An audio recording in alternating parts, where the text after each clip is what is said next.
Let's get it. After watching last week's Sister Wives, I'm sure there were many of us who were perplexed by a lot of the foolishness that we saw on the screen.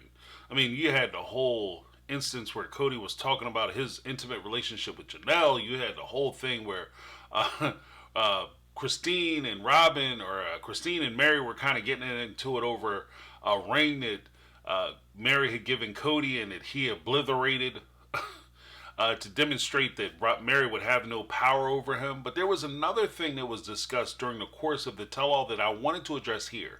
And that's the idea of you setting achievement goals for your lover so that they can level up. It's like a video game. You know, you go in and you do the Donkey Kong thing, or Mario Brothers, or Assassin's Creed, whatever the game you're playing, and all of a sudden you have to hit a certain level in order for you to level up and be strong enough to be able to complete the mission. And that's kind of where Cody has these ladies. He's treating them like they're in kindergarten, where you get the little star on the forehead for achievement. Hey, you know how to spell your name? Congratulations. You get a little star on the forehead. You walk around with it all day. You show your parents. That's how he's treating his wives. And even though I find it reprehensible that he does it, I will say this. I don't think that there's anything wrong with you having standards for the people that you associate with, things that you want them to do or things that you want them to aspire towards, and then you encouraging them and helping them to achieve the things that will make them better people, things that they want for themselves, things that they have set out to do for themselves, allowing them and helping them to become the people that they want to be. Now, when you say, I want you to do this, or I want you to do that, or you can't be with me unless you do A, B, C, or 1, 2, 3, then that is not encouragement. That is manipulation. There's a different thing. And I think that that's exactly where Cody finds himself, as he's sitting there trying to set these goals and these rules and guidelines and these accomplishment criteria for these ladies to prove themselves and prove their worthiness to be with him. If somebody has to prove themselves, or more to the point, if somebody asks you to prove yourself, to prove that you're worthy, then they're not looking for you.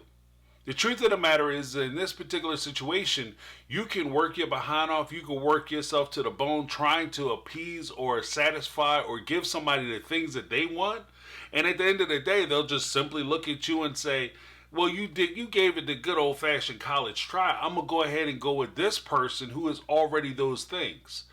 9 times out of 10, you're working to become something that you aren't, to give them the perspective or the feeling that they've accomplished the thing that they want, when all you're doing is you're just a placeholder up until the point where they get to where they want to be, or they meet the people that they want to meet, in which case there's no longer any need for you and you get dropped.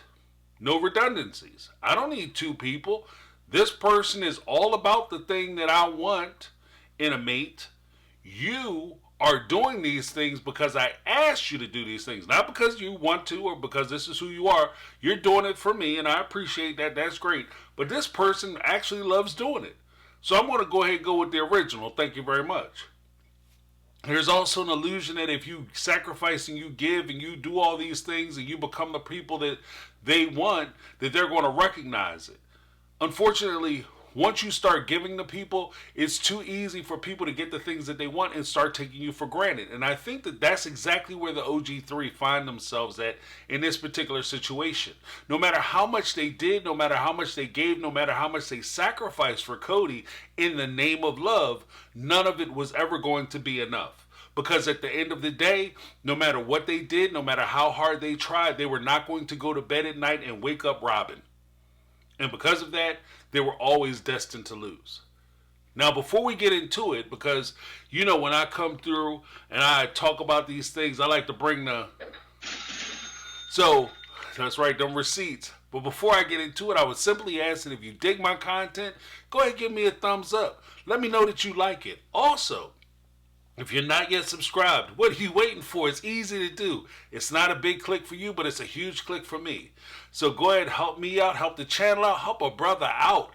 Give me that HBO special by clicking the subscribe button, ringing the bell for notifications, and you will be notified when I upload content just like this, as well as when I go live. Speaking of live, big shout out to the Reality TV Cringe Podcast for shouting me out during their podcast. I appreciate that. You guys asked for, or at least pointed out a question that I asked with regard to the first anniversary where Cody was love bombing Mary and giving her all this love and telling her how awesome she is and how they need to be together. And then by the second anniversary, he didn't even know her name. Or maybe not that bad, but it was damn close to it. And I asked the question, or at least I made a supposition during my podcast as to why I think that was. And today, because of you guys, you ladies, I'm going to answer the question that you posed. When did this all happen? So I'm going to support my suspicions, or at least my speculations based on the observations I made. So without further ado, let's get it. Now, again, I think that when things come down to it, we can always cite that Cody is going to set these goals. You know, you have to hit 1, 2, 3, A, B, C. And because he doesn't genuinely want to be with these ladies, he doesn't want to see them win. So the goals he sets for them probably aren't even realistic goals. Things that they can actually hit or they can actually do. And the funny part is, if they ever do these things, if they ever figure out how to get these things done, the only thing that's going to happen is, wow. So you finished 1, 2, 3 and ABC? All of it. Okay, well, I mean, we really can't be together unless you do 4, 5, 6 and XYZ. And then once you come back, it'll be the same thing. So there'll always be another obstacle, another hurdle, or another goal, or another achievement that you have to meet in order for you to finally earn and prove your love for him. Now, as an example of that, because I like to bring examples and cite examples from the show, an example of that would be Mary. Because if you listen to what Mary had to say, there were a couple things that she said during her little exchange during the tell-all. And I won't pull the clip for this, but she had shared that Cody had asked her to do certain things, change her behaviors, change her style, change how she treats people, change how she's walking around. But he had also, according to Mary, had asked him to provide information. Basically, in my interpretation of that statement, he had asked her to spy on the other sister wives.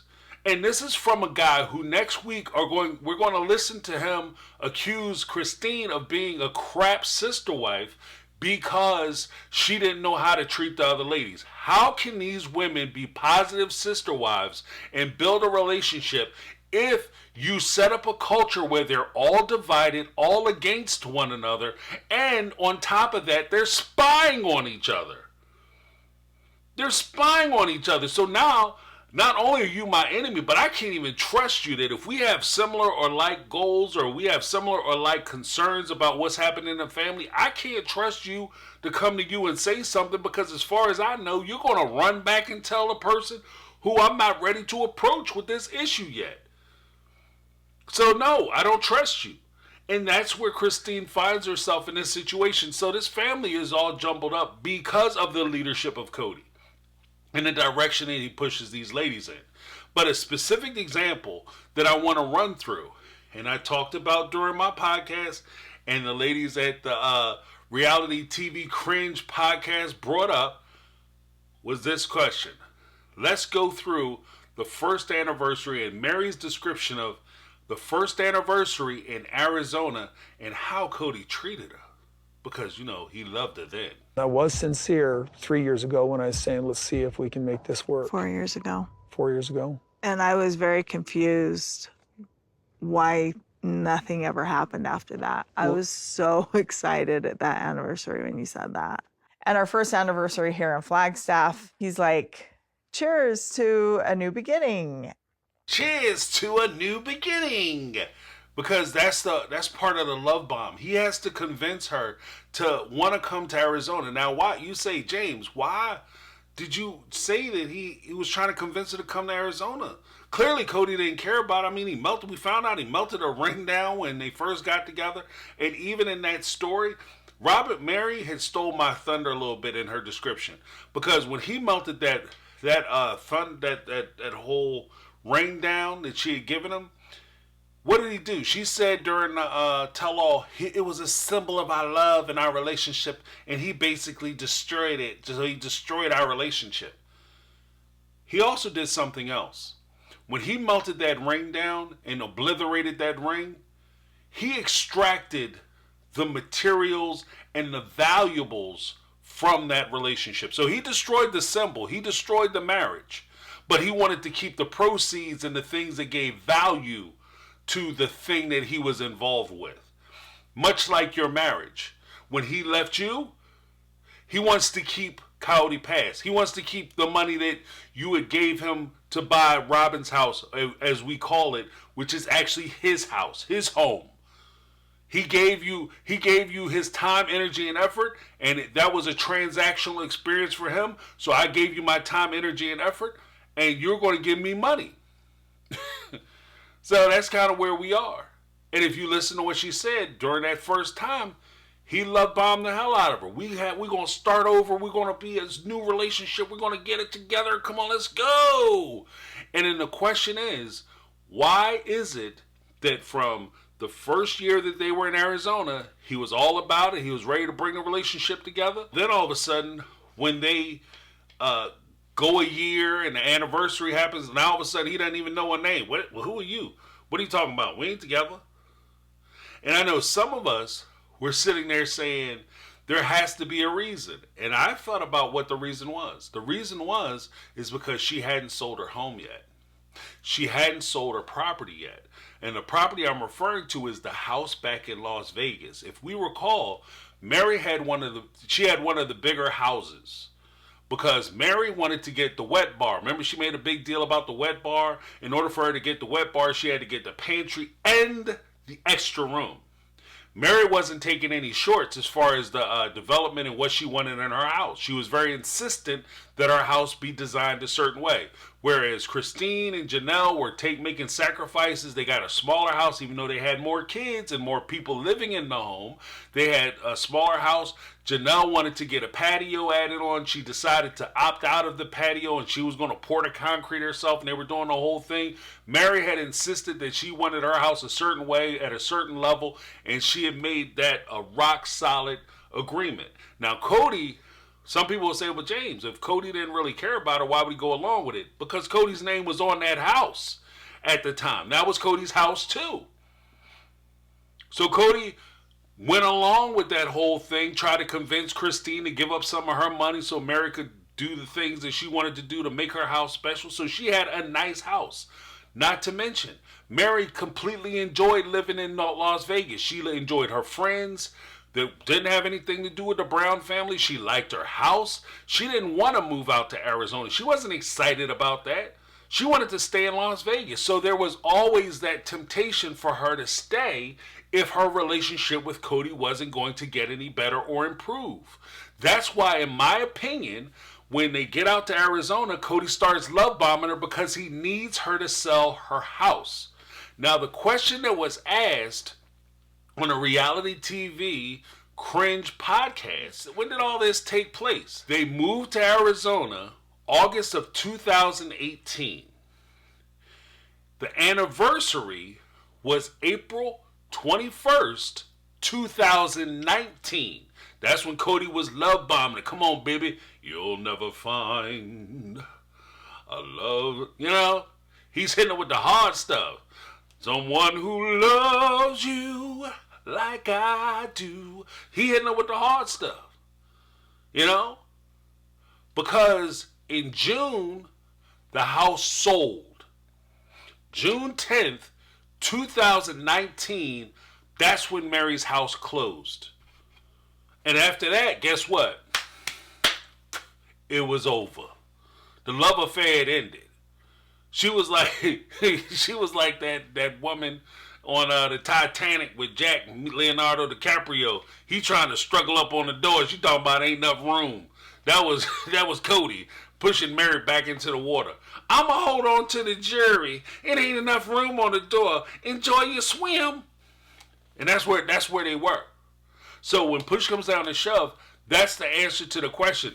Did they sell the house in time? No. So the house was still on the market, and she could have easily said, you know what? I'm not selling my home. I want to back out of the deal. I'm going to stay in Las Vegas. It's not working out between me and Cody and the rest of the family. I don't really get along with them anyway, so I'm just going to stay here. Boom, boom, done, data, it's over.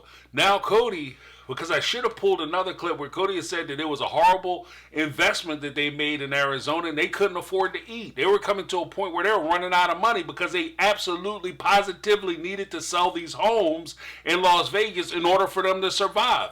Otherwise, they were going to be financially ruined. So there was an incentive there. So in order for him to get the things that he wanted, I'm sure he set that goal. If you sell your house, once you sell your house, you can move out here. We could be together all the time, and that way you'll be in close proximity, and we could keep our relationship going. Now, what happened on the second date? What happened on the second anniversary? Let's listen to Mary talk about how they got together, how many times they got together, and what they did when they got together after that first meeting. Because, you know, the love is hot, and it's about to grow, and it's about to start popping off. So what happened? Let's take a listen. Today's our anniversary. You and I have not been out together since last year's anniversary, which is fine. I mean, it is what it is. Yeah, that's an indicator that we're really not in a place where it matters that much. See, and the problem I have with that whole thing is that I know that's not the song he was singing when she had that house and it was still in her name. Before that house had sold. I'm sure he wasn't singing, oh, well, that's evidence that we're not going to be together. I'm sure he wasn't singing that song.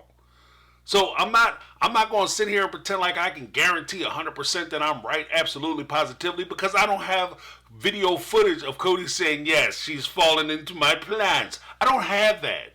But what I do have is evidence that's very circumstantial towards the idea that Cody was love bombing her and setting goals for her to achieve in order for them to make the relationship work, knowing full well that whether she achieved those goals or not, he wasn't going to be with her.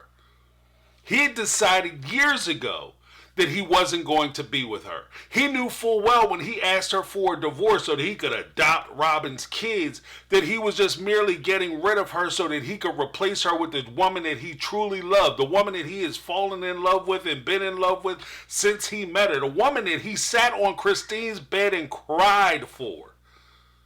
That's where we are. And how do I know that he was probably doing the things that I'm saying that he was doing? Because of this exchange he had in that same conversation where Mary had said, from the time that we got together on that last anniversary to the second anniversary where we are now, we haven't made any progress as far as our relationship is concerned. I wonder why that is. What can I do to make this happen? And this is what Cody had to say. You want to be with me, but I'm going to start with one thing I see that you're not doing. Now, I'm just as guilty, but I'm not missing this relationship. I know you aren't. But you're not courting me to that relationship. I didn't know I was supposed to court you. I've been waiting for you, honestly. And I'm not coming. That, my friends, is brutal as hell. Because essentially what he told her is, you're not doing the things you need to do. And I'm not doing it either. But guess what? I don't care about the relationship. I don't care whether we get back together or not. This is your thing.